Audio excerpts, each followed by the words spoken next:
హైదరాబాద్లో సంచలనం సృష్టించిన డెడ్ ట్రాప్ గంజాయి కేసు విచారణలో ఒక అంశం వెలుగులోకి వస్తోంది.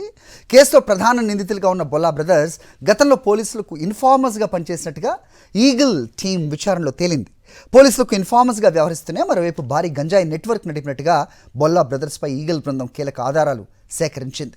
క్యాటరింగ్ బాయ్స్ సరఫరా పేరుతో గంజాయి దందా, డెడ్ ట్రాప్ పద్ధతిలో రోజుకు 25 సార్లు గంజాయిని వినియోగదారులకు చేరవేస్తున్నట్టు ఈగిల్ అధికారులు గుర్తించారు. ఇక గంజాయి రవాణా కోసం నంబర్ ప్లేట్స్ లేని 3 బైక్స్ను వినియోగించినట్టుగా విచారణలో ఈగిల్ టీం విచారణలో తేలింది. ఒడిషా నుంచి గంజాయి సరఫరా కోసం 30 మందికి పైగా వ్యక్తులను అపాయింట్ చేసుకున్నట్టుగా కూడా అధికారులు వెల్లడించారు.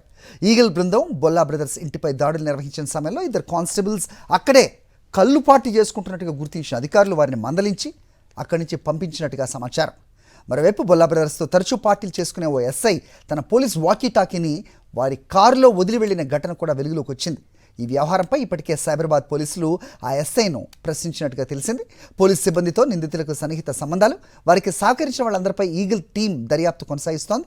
దీంతో ఈ కేసులో మరిన్ని సంచలన విషయాలు వెలుగులోకి వచ్చే అవకాశాలు కనిపిస్తున్నాయి. కాగా పోలీసుల చర్యలను అడ్డుకునేందుకు బొల్లా బ్రదర్స్ కోర్టులో రిట్ పిటిషన్ దాఖలు చేశారు. మరిన్ని అప్డేట్స్ కోసం ఛానల్ను సబ్స్క్రైబ్ చేయండి. నోటిఫికేషన్స్ కోసం బెల్ ఐకాన్ పై క్లిక్ చేయండి.